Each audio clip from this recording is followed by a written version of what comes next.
예, 연말을 맞아서 최경련의 최강시사에서 올 한 해 있었던 일들을 언론, 경제, 사회 분야로 나눠서, 정치는 저희가 늘상 하는 이야기니까요.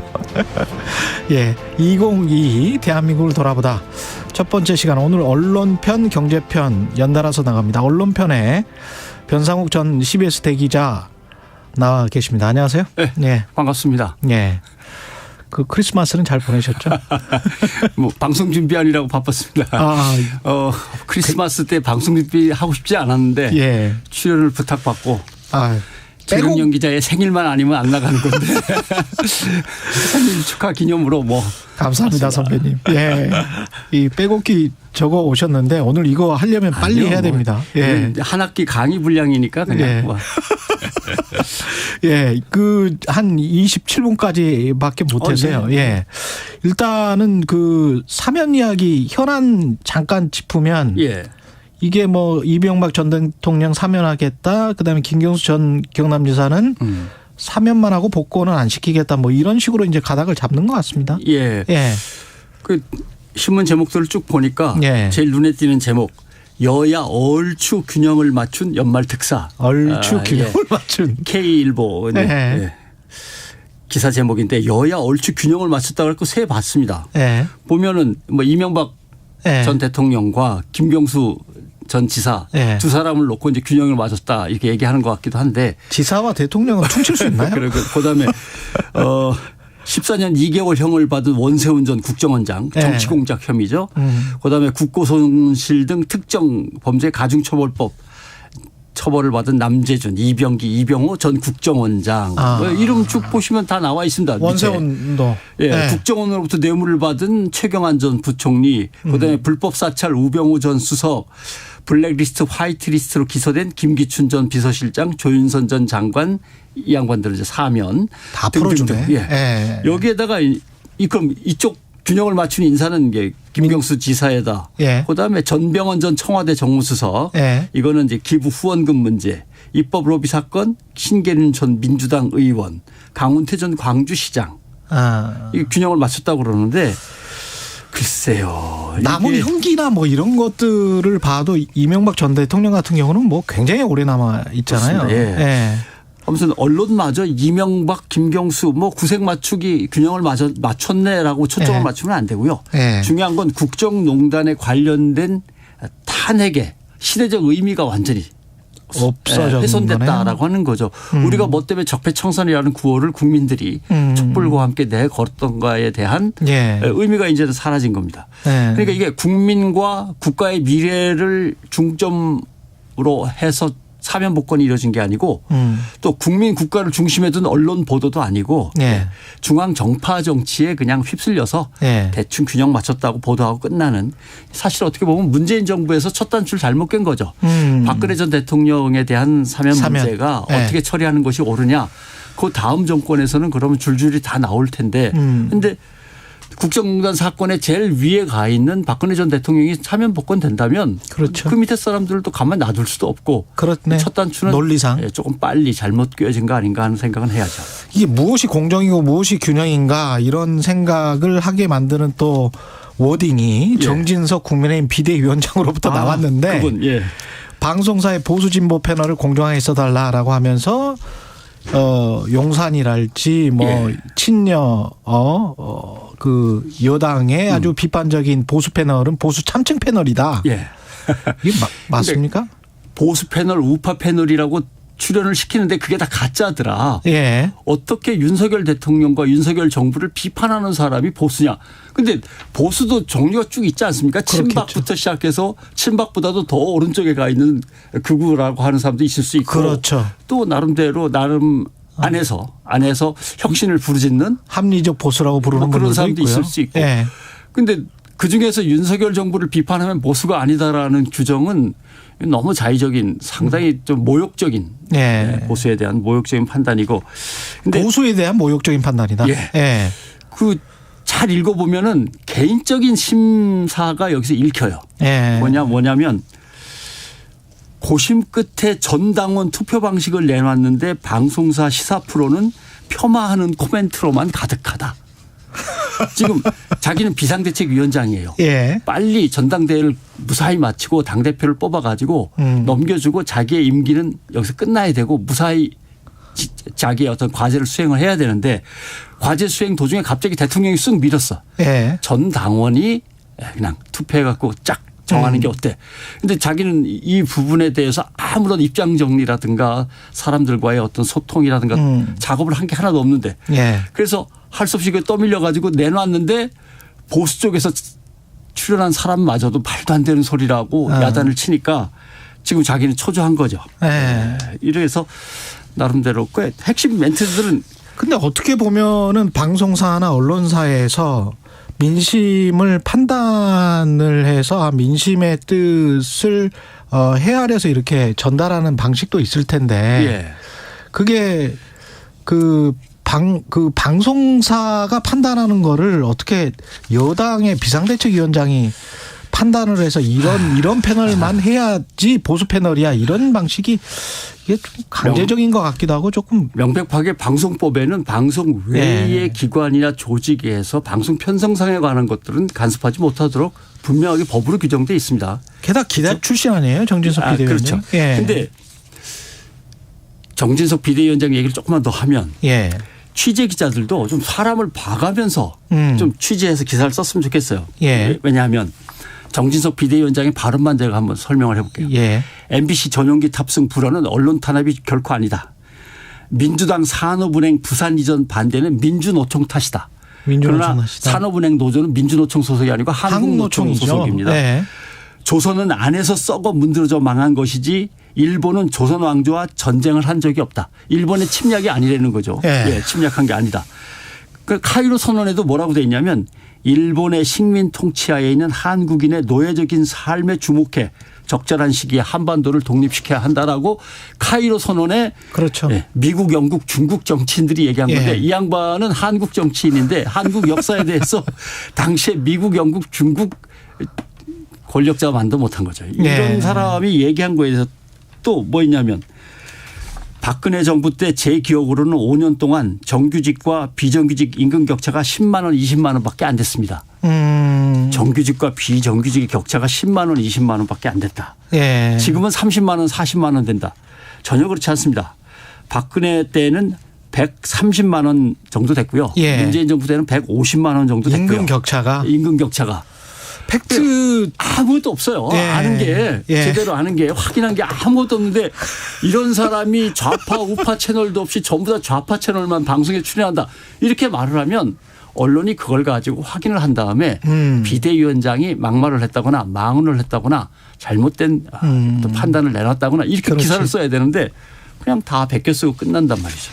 팩트에 근거를 해서 좀 비판할 거는 비판을 해줘야 되는데 그렇죠. MBC 전용기 탑승 불허와 같은 경우도 지금 전 세계 언론단체들이 다 비판을 하고 있는 건데 그럼요. 예. 그런 것들이 좀 많이 그러니까 어떤 2022년 한국 그 언론을 이렇게 돌아보면 어떻게 판단할 수 있을까요? 이게 크게 다뤄져야 될 문제들은 아주 뭐 묻히는 경향성이 있고 결국 2022년에 한국 언론을 돌아보면 이제 세 가지 키워드로 정리를 해볼 수 있겠습니다. 예. 첫째는 프레임 문제.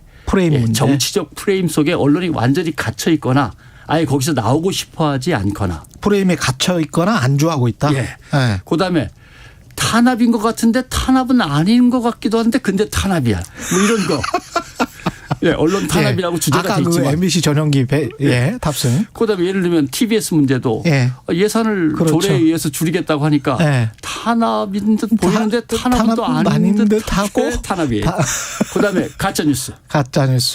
그동안 한 5년 동안 난무하던 범람하던 악성 가짜뉴스는 도대체 다 어디로 갔을까.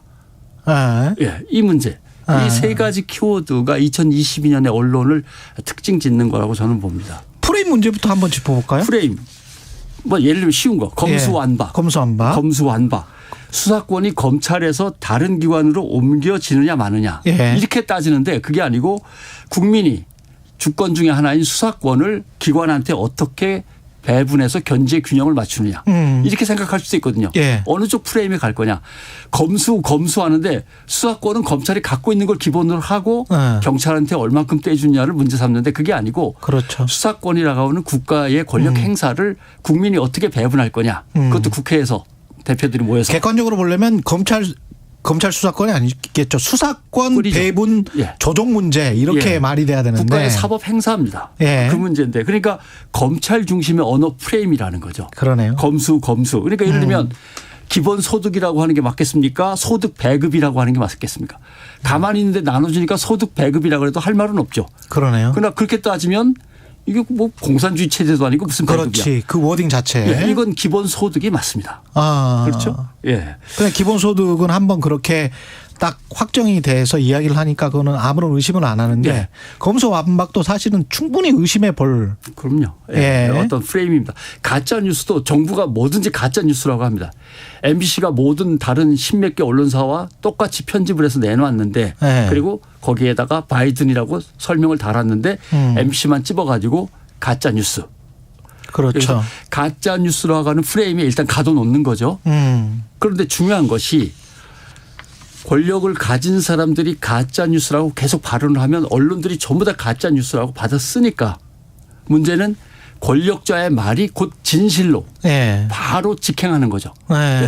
권력자가 계속 가짜뉴스 저들이 가짜뉴스 좌파 노조에 휘둘리는 사람들 이렇게 하니까 그 말에 계속 힘이 실리고 그 말 외에 다른 소식은 안전해지니까 거기서 뭐라고 하냐면 각인 효과라는 게 생기는 거죠. 그렇죠. 낙인 찍기가. 예. 복잡한 얘기는 다 모르겠는데 MBC 가짜뉴스. 예. 좌파 노조. 이것만 머릿속에 남는 거죠. 그 프레임 속에서 서로들 움직이는 거죠.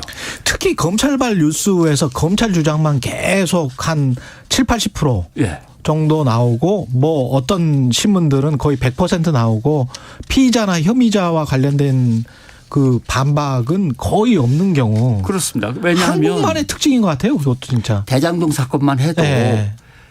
검찰은 수사를 해서 의심되는 부분을 캐내서 법원에 올리는 거죠. 그걸 기소라고 합니다. 그렇죠. 거기서 진실이냐 아니냐 그 수사 내용이는 판단은 법원의 재판의 과정에서 벌어지는 그렇죠. 거거든요.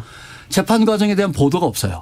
맞습니다. 네. 네. 지금 거의 90% 정도 능선을 넘었는데도 대장동의 진실이고 거기에 얽힌 사람들이 재판 과정에서 어떤 증거를 내놓으며 어떻게 진술을 했고 어떻게 진술이 뒤범벅이 돼가지고 막 엉키는지 또는 자기가 얘기했던 걸 뒤집는지 이런 거에 대한 보도가 거의 없는 거죠. 그렇죠. 예.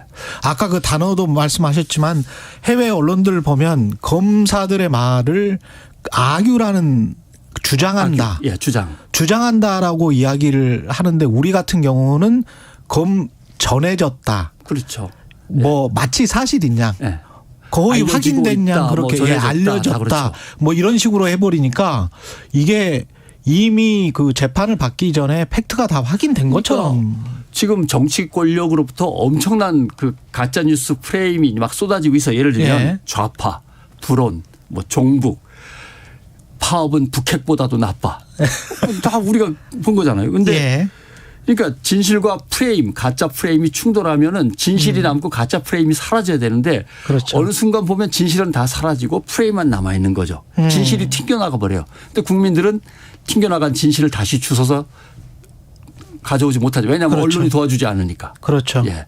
그 상황이어서 2022년은 결국 권력이 내놓는 온갖 프레임 그 언어들만 가득했지 거기에 대해서 언론이 진실을 밝혀내서 국민들한테 전달하지 못했다라고 하는 것이 언론의 가장 큰 특질로 봐야죠. 진실은 굉장히 복잡 다단한데 아주 직선형이고 아주 단순하게 프레임만 남겨서 그거를 계속 주입시키고 있는 것 아니냐. 네. 예. 이태원 참사만 해도 정부가 제일 먼저 꺼내든 프레임은 주관단체가 따로 없는 행사여서 별 도리가 없었습니다.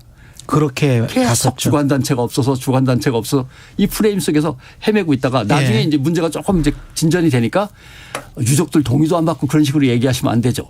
그것도 사실은 대통령이 주관단체가 없어도 책임져야 된다 그 말 때문에 확 바뀌었어요. 그럼요. 예. 예. 확 바뀐 거죠. 예. 그러니까 권위적인 뭔가가 한마디 하지 않으면 스스로는 판단하지 못하는가 뭐 상식도 뭐 이렇게 지금. 그래서 정치권이 네. 이태원 참사를 보는 가장 확실한 속내는 어디에 들어있냐면 그 메모장에 들어있어요. 웃기고 있네. 웃기고 있네. 국회에서 이 문제를 가지고 막 논란을 벌이고 있으니까 네. 옆에서 대통령실의 주요 관계자들이 웃기고 있네. 메모를 쓴 거 아닙니까? 네. 본인은 뭐 그냥 사적인 아주 사소한 문제였다고 하는데 뭘 갖고 웃기고 있네가 나오는지 모르지만 자기네의 어떤 실정이 계속 국회에서 질타를 받고 있는 상황에서 메모로 웃기고 있네 썼으면 그게 그렇죠. 웃기고 있네죠. 예. 본인들의 심사는 이게 정확할 것 같아요. 어떻게 보면. 아까 말씀하신 또 탄압인 듯 탄압 아닌 탄압 같은 장면은 뭐가 있을까요? 네. 뭐 예를 들면 TBS라고 하는 서울 이제 시민의 방송재단인데 예산을 갖다 다 끊어버렸다. 네. 결국 사라지게 만든다. 그다음에 뭐가 나올지는 모르겠습니다만은 그렇죠. 서울시정 홍보방송이 나올지 교육방송이 나올지는 모르겠습니다만 그것도 그렇고 또 이런 것도 있습니다. 청담동 술집 회동. 예. 예. 문제가 제기됐어요. 예. 국회에서 문제 제기하는 국회의원들은 뭐 한두 명이 아닌데 이 문제 제기만큼은 잘못됐다. 왜냐하면 그만큼 정치적인 여파가 클 수 있으니까. 근데 더 탐사라고 하는 이제 매체에서 보도를 했습니다. 예. 빠진 곳이 있어요. 장소를 갖다 특정 짓지 못했다든가 그렇죠. 당사자를 직접 만나서 인터뷰를 못했다든가. 초기 보도. 예. 그러면 거기까지 뛰어넘으면 다른 모든 언론들이 달라붙어야 되는 게 정상이죠. 야 이거 뭐야 혹시 이거. 의혹이 네. 있으면. 의혹이 있는지 없는지 확인해 봐야 될 거 아닙니까? 그런데 아무도 달라붙지 않죠. 예. 이런 문제도 있고. 그다음에 왜 확인을 안 하느냐. 팩트 의혹이 있다면 당연히 가야 될 텐데 오히려 의혹 보도를 좀 부실하게 초반에 했던 그 매체에 관해서만 비난을 할 뿐 네. 오히려 본인들이 그 의혹을 확인하려고 하는 아무런 취재 노력이 없었다. 그러니까 네. 탄압을 받아서 그런가? 탄압을 받아서 그런 것 같이 안 보여요. 왜냐하면 탄압받은 적이 없어요. 그 언론 매체들은. 한 번도 탄압받은 적이 없다. 예, 지금 수백 개의 언론사 중에서 탄압받는 곳은 3개, 4개밖에 없는 거죠. 그렇죠. 예. 예. 그러니까 언론 탄압인 듯 보이지만 사실은 언론 탄압이 아니고 언론이 이미 자발적으로 암묵하에 집권 세력에 대해서 충분한 비호 세력으로서 움직이고 있으니까 탄압받지 않고 있어요. 그렇죠. 예, 탄압받는 거는 몇몇 비판적인 언론들의 행위나 또는 그 조직이 탄압받고 있는 것이지 사실 그래서 탄압인 듯 탄압이 아닌 네. 그러나 전체적으로 보면 언론의 굴종이니까 이건 또 탄압일 수밖에 없는 거죠. 그게 사실 제일 강하게 나타난 게 바이든 대통령과의 무슨 48초인가요? 예. 그 회담 이후에 이 베이비 뭐 이 땡땡 해가지고 바이든 날리면 이거로 이제 MBC를 굉장히 뭐 고발하고 막 이런 거 아니었습니까? 네. 여권이 제시한 이제 프레임이 그거였던 거 아니에요? 조작 방송이다. 음해하려는 기획 조작이다. 끝까지 책임을 묻겠다. 이것이 이번에 YTN 돌발 영상도 마찬가지입니다. 예. 예. 그러나 국민과의 대화에서 리허설을 펼칠 때 안 할 수가 없잖아요. 기술적으로 다 점검을 해야 그렇죠. 되니까. 예. 네. 그래서 사전에 어떤 리허설 비슷한 것 또는 질문을 이렇게 모아가지고 정리한다든가 할 때 제가 한번 챙겨봤어요. 중앙일보 2019년 11월 문재인 대통령이 국민과의 대화할 때 진정 소통하겠다면 청와대 출입기자부터 자주 만나라. 근데 이번에 윤 대통령은 출입기자 신년 기자회견 안 한다는 거 아니에요. 네. 그런 비판이 요새는 안 나와요. 그다음에 채널A 국민과의 대화 안에서 새는 바가지. 근데 이 언론들이 탄압을 받았습니까? 가짜 뉴스라고 지적을 받았습니까? 그때 아무 일도 없었어요. 그냥 비판으로 끝났죠. 그렇죠. 그런데 지금 와서 그 장면을 놓고 이게 사전에 너무 짜고 연습하는 거 아닐까요? 리허설 과정이 이렇게 제시했다고 해서 기획 조작 끝까지 책임을 묻겠다라고 하면은 사실 탄압이죠.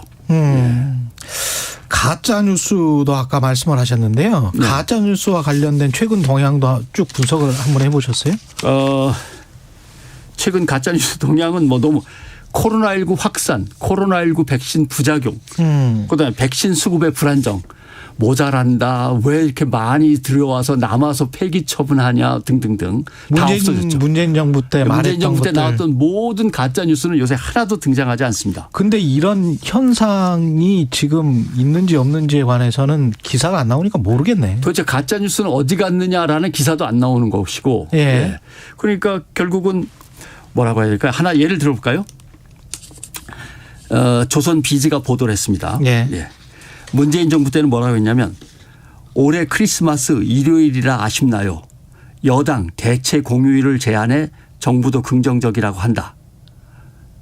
이렇게 돼 있어요. 그런데 이제 문재인 정부 때는 어쨌냐면 예.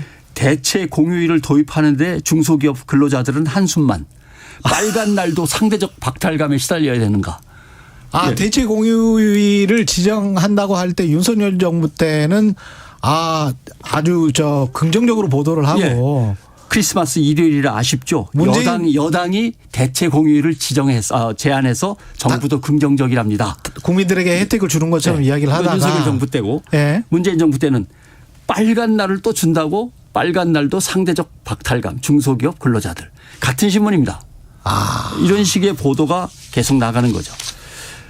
근데 그 중소기업의 근로자들도 저도 마찬가지지만 휴무가 없거든요. 우리 같은 경우는. 네. 그러면 저도 이제 상대적 박탈감을 느낄 수 있는데 그 현실은 똑같은데 네. 어떨 때는 지적하고 어떨 때는 지적하지 않고 마치 그게 모든 사람에게 혜택이 돌아가는 양 뭐 찬양하는 기사. 그렇죠. 예. 예를 들면 정부 예산 올해 통과했잖아요. 예. 예. 638조 7천억입니다. 예. 예. 제가 보면요. 2017년 문재인 정부 때 428조 9천억 슈퍼 예산 국회 통과. 예. 그 다음에 역시 문재인 정부죠. 2018년 469조 6천억 슈퍼 예산 처리. 2019년 내년 슈퍼 예산 512조. 다 2020년 내년 슈퍼 예산 558조. 예. 2021년 607조 슈퍼 예산. 다 슈퍼자가 붙습니다. 그러네요. 2022년은 지각 예산으로 이름이 바뀝니다. 왜냐하면 여당이 협조를 안 해가지고 지각했다는 거죠. 예산 통과가. 예. 지각 예산으로 슈퍼 예산에 이름이 바뀌면서 638조 7천억. 그다음에 뭐라고 돼 있냐면 윤 정부 드디어 실탄 장전. 인제서야 정부가 좀 움직일 수 있다. 인제서야. 힘을 얻었다. 이런 뜻입니다. 그냥 국회가 일을 잘못해가지고 윤석열 정부가 제대로 일을 못했는데 돈이 안 들어와서 일을 못하다가 지각 예산 때문에 이제 실탄을 겨우 얻었다. 근데 그 2017년에 428조 올해는 638조니까 계속해서 증액된 예산으로 차이잖아요. 그렇죠. 예. 슈퍼 예산 올해도 이제 슈퍼 예산이라고 말할 수는 있네요. 또 뭐 400조 500조가 되면 슈퍼 예산인데 600조도 슈퍼 예산인 건 분명한데 그래서 제가 세봤어요. 슈퍼 예산이라고 윤석열 정부의 예산안을 말한 곳이 몇 곳이나 되나. 뉴스토마토, 뉴스핌 딱 두 곳입니다. 여기는 이제 찍혔네. 말 잘못했네요. 죄송합니다. 뉴스토마토, 뉴스핌 삭제하겠습니다. 속기록에서. 두 곳밖에 없어요. 두 곳밖에. 국회 통과할 때 슈퍼 예산자를 쓴 것이. 그러네요. 예. 어떻게 두 곳밖에 없을까요? 머니투데이 노컷뉴스 윤 정부 첫 예산, 첫 나라 살림. 세계일보 이코노믹 리뷰는 2023 예산 아주 드라이하게 표현했죠. 아시아경제 YTN 등도 내년 예산. 국민은 638조 예산. 이게 다 달라요. 이게 권력에 그 순응하는 건가요? 아니면 어떤 정부가 들어오면 그 권력에만 순응하는 건가요? 아니면은 다른 데서 큰 메이저들에서 또는 연합에서 그렇게 쓰니까 그냥 따라가면서 그제 이 1년 전, 2년 전에 썼던 것들을 다 까먹은 거나 까먹은 척 하는 걸까요? 결국은 언론이 나름대로 정치적 자기들의 스탠스라고 흔히 얘기하는데 입지와 방향을 정해놓고 있는 거죠. 이미 정해놓고 있다. 우리는 저 권력과 하나의 배를 타고 있고 저 권력에게 불편한 거는 가능한 한 건드리지 않았으면 그러니까 슈퍼 예산이라고 공격하는 것처럼 보일 수도 있으니 내년 예산 2023 예산이라고 이름을 바꿔주거나 차라리 야당을 공격하자고 이렇게 되면 지각 예산이라고 표현을 하거나 이렇게 되는 거죠. 대표적인 게 북에서 계속 미사일이나 아니면 뭐 핵 관련해서 어떤 반응을 보일 때 그렇게 나라가 큰일 났다고 얘기하지 않습니다. 왜냐하면 한미 동맹을 강화시킬 수 있는 좋은 기회일 수도 있고 그다음에 한미일 삼각동맹으로 나아갈 수 있는 어떤 기반일 수도 있고 일본과의 어떤 입장을 같이 하니까 별로 그렇게 비판이 안 나오잖아요. 그렇죠. 보수 정치권도 그렇고 그렇습니다. 보수 언론도 그렇고 똑같습니다.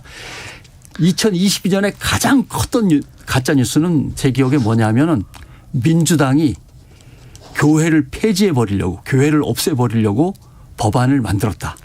근데 국민들의 원성이 무서워서 살짝 폐지해 버렸다. 폐기 처분했다. 그런 가짜 뉴스가 있었습니다. 그리고 교회에서 난리가 났는데 민주당은 그리고 여기에 동의한 40몇 명의 민주당 의원 이름이 거기에 쫙 붙었습니다. 이 사람들을 기억해 주십시오. 가짜뉴스구나. 가짜뉴스죠. 예, 블로그에서 시작된 건데 결국 이거는 총선용인 거죠. 다음 이제 총선 때 이게 다시 등장하면서 그때 찬성했던 인간입니다. 물론 법안은 폐기돼서 지금은 없지만 이렇게 이제 나올 겁니다.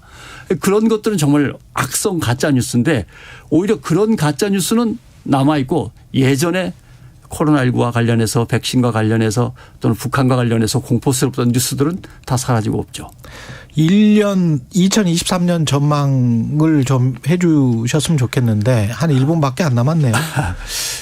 결국은 탄압 아닌 탄압이라고 하는 표현을 썼습니다마는 그 탄압은 점점 진해질 것이고 더 굳어질 것인데 예. 과연 제 가장 큰 관심은 언론이 하나가 되어서 이건 언론에 대한 부당한 간섭이고 탄압입니다라고 맞설 수 있을 것이냐 예. 아니면 역시 시장도 너무 포화 상태인데 몇 개는 좀 없어져도 좋지라고 하면서 관망할 것이냐라고 하는 것이 이제 가장 큰 관심사고. 한 가지만 더 언론인들은 어떻게 해야 됩니까? 특히 후배 기자들한테. 언론은 이제 시민 미디어에 주목을 해야 되고 미디어 시민에게 주목을 해야 됩니다. 과연 우리가 언론의 기능을 다 못할 때 시민들은 어떻게 할 것이냐.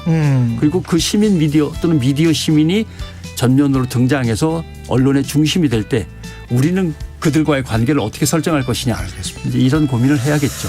예, 대한민국을 돌아보다 언론편 변상욱 전 CBS 대기자였습니다. 안녕하세요. 방송통신위원회 디지털 윤리 홍보대사 조나단입니다. 로그인으로 시작해 로그아웃으로 끝나는 하루.